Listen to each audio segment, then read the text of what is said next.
In a time long past, an old Zen master wanders into a bustling town square, where he encounters a Stoic sage deep in conversation with his disciples. This meeting, my friends, is not a mere coincidence, but a dance of destiny, a serendipitous intersection of two timeless philosophies. The Stoic sage, ever so eloquent, speaks of virtues that echo through the cobblestone streets.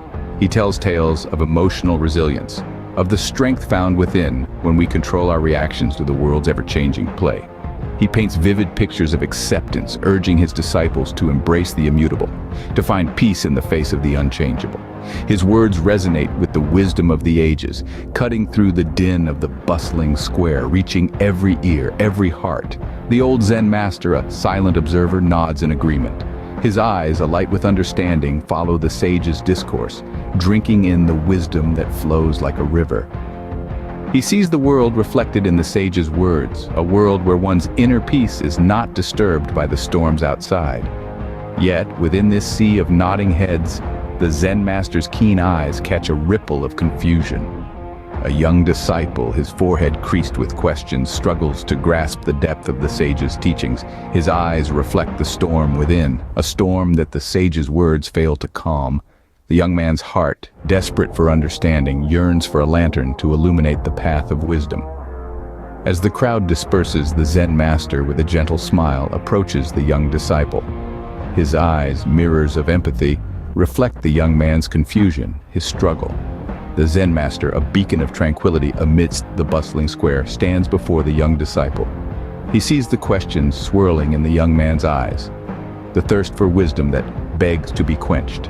And so, under the watchful gaze of the Stoic sage, the Zen master prepares to embark on a journey of enlightenment, a journey that promises to unravel the mysteries of Stoicism and Zen, of resilience and acceptance, of control and surrender. As the crowd disperses, the Zen master approaches the young disciple, reading the questions swirling in his eyes. The Zen master invites the disciple to walk with him. They journey to a quiet stream, where the Zen master presents the first challenge. Amid the whispering trees, the Zen master plucks a leaf from a nearby branch. He holds it out to the disciple, then gently places it upon the water surface.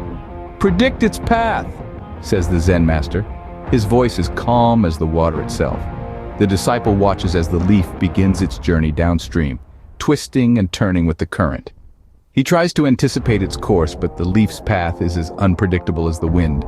Each time he thinks he has it figured out, the leaf changes direction, dancing to the rhythm of the stream. The Zen master watches the disciple's struggle, a faint smile on his lips.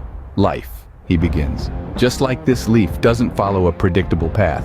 It twists and turns, changes and evolves. In Zen, we accept this uncertainty. We embrace it." He pauses, allowing his words to sink in before continuing. The Stoic sage, on the other hand, would tell you that while we can't control life's currents, we can control our reaction to them. He would say that we should accept what comes our way and strive to maintain our tranquility and virtue in the face of life's unpredictability. The Zen master's words hang in the air, merging with the sounds of the flowing stream and the rustling leaves. The disciple, his gaze still fixed on the leaf, grapples with these teachings. The Zen principle of embracing uncertainty feels so foreign, yet intriguing. It contrasts starkly with the Stoic teachings about control and acceptance that he's been following. With a thoughtful expression, the disciple ponders the Zen master's words, but he is not yet convinced. The disciple's mind is a whirl of thoughts, questions, and doubts. The first challenge has ended, but the journey of understanding has just begun. The next day, the Zen master presents the disciple with a second challenge. He must carry a heavy stone up a steep hill without stopping. The disciple grunts, his muscles straining against the weight of the stone. His breath becomes labored, his heart pounding in his chest like a frantic drum. He wants to put the stone down, to rest, but he knows he must continue. The Zen master walks beside him, watching silently. He sees the disciple's struggle, the sweat trickling down his face, the grim set of his jaw. Yet he says nothing, merely watches as the disciple pushes onward, his mind focused on the summit of the hill. "Stop," the Zen master finally says, his voice calm and steady. The disciple, grateful for the respite, drops the stone and collapses on the ground, gasping for breath. "Why do you struggle so?" the Zen master asks. "I must reach the top. The disciple replies between heaving breaths, "I must endure the hardship to achieve my goal." The Zen master nods, understanding. But in your struggle, you miss the beauty of the journey. You focus on the end goal, the summit, and you forget to be present in the moment, to be mindful. The disciple frowns, confused. But isn't that the point of the challenge? To endure the hardship and reach the top? The Zen master shakes his head. The challenge is not about reaching the top, but about learning to be present in the moment. To experience every step of the journey, every breath, every beat of your heart. That is the essence of Zen. The disciple thinks about this, his confusion gradually replaced by understanding. He picks up the stone and continues his journey, his steps slower, more deliberate. He begins to notice the cool breeze on his skin, the chirping of the birds, the rustling of the leaves under his feet.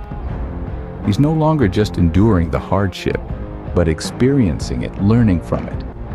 Exhausted but enlightened, the disciple begins to see the convergence of Stoic and Zen teachings. On the third day, the Zen master imparts his final lesson. In the heart of the morning, the Zen master takes his position, knees folded beneath him, and sinks into silent meditation. The disciple, following suit, sits alongside him, mimicking his stillness. The world around them starts to fade away, replaced by an introspective silence that wraps them like a cocoon. In this silence, a profound realization dawns on the disciple. Stoicism, with its focus on self-control and resilience in the face of adversity, and Zen, with its emphasis on mindfulness and acceptance, both converge on the same path, the pursuit of inner peace amidst life's chaos.